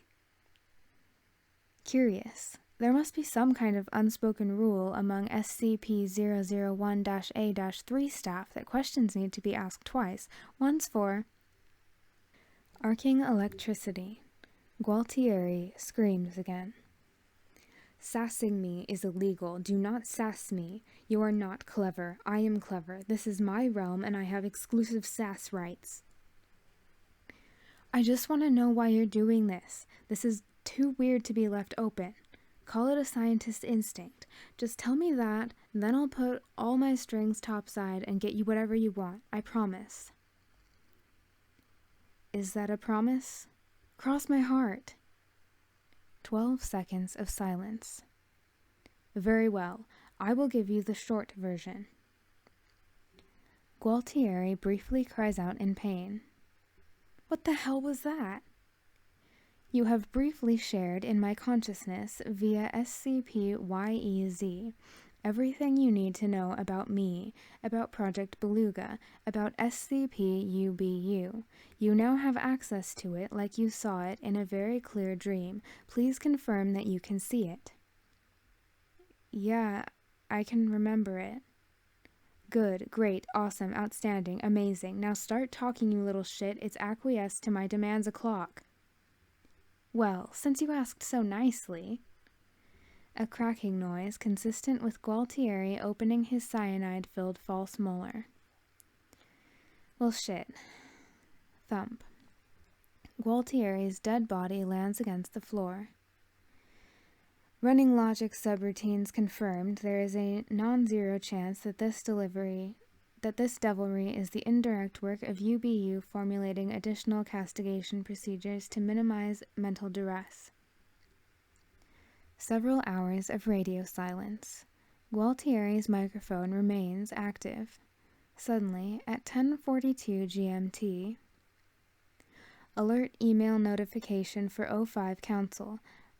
Probability of regarding SCP-UBU 100%. Hacking, scanning, viewing. What is this? What is this? End log. Camera feed begins in a tundra somewhere in Greenland. An arced metallic barrier is nearby, with two people in hazmat suits. Along with a triple crescent moon emblem, their suits have the name tags Tamino and Madapang. The former speaks with a masculine voice. The latter's voice is feminine. An instance of SCP-5298 is on the other side of the barrier. It's clad in white ceremonial robes and carries an oaken rod with ritualistic carvings. Tamino. Camera okay? Camera operator. Good to go. Tamino. Blast shield. Madapang. Secure. Kill vehicle. Madapang holds up a duffel bag. Secure. Executed drone in place. Still en route.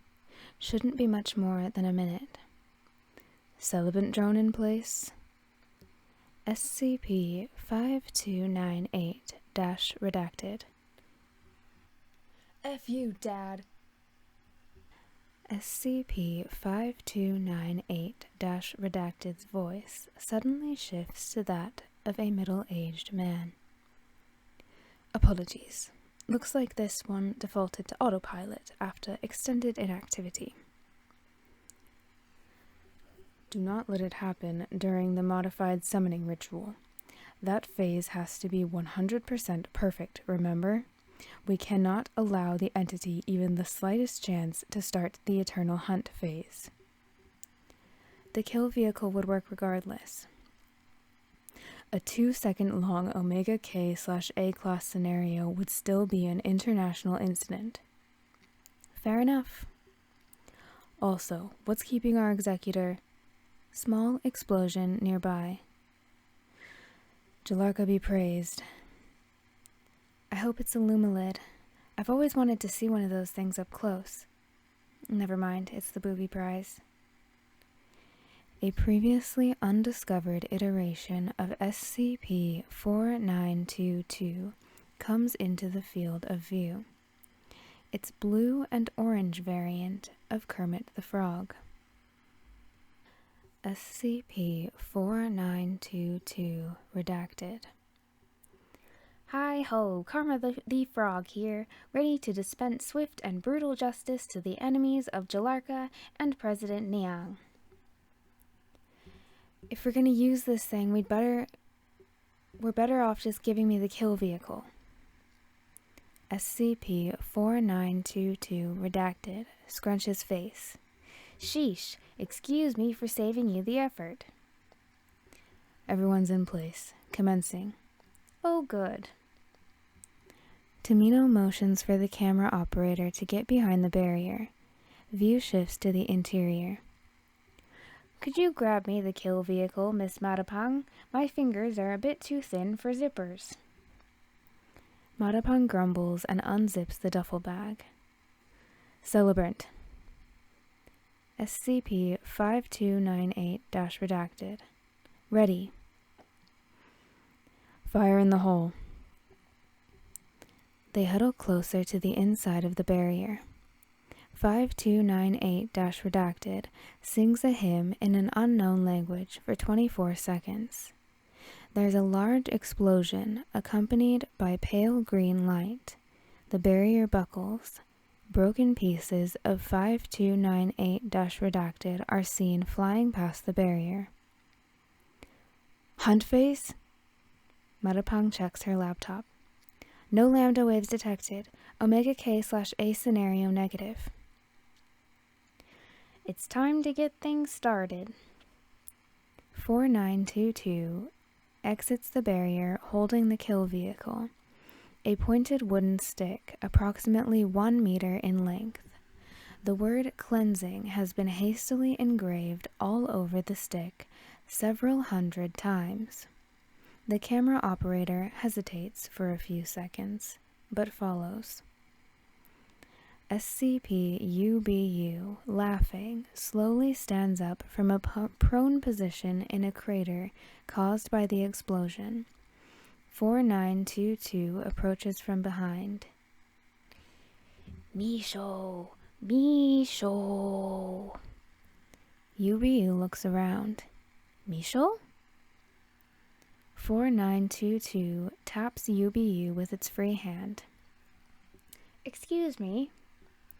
Snarling, UBU turns around. 4922 promptly stabs UBU in the belly with the kill vehicle. UBU vocalizes in amused curiosity, then falls backward. Upon landing, UBU's body transmutes into a pile of salt. 4922 turns to face the camera. Target successfully neutralized. Flails arms. Yay! End log.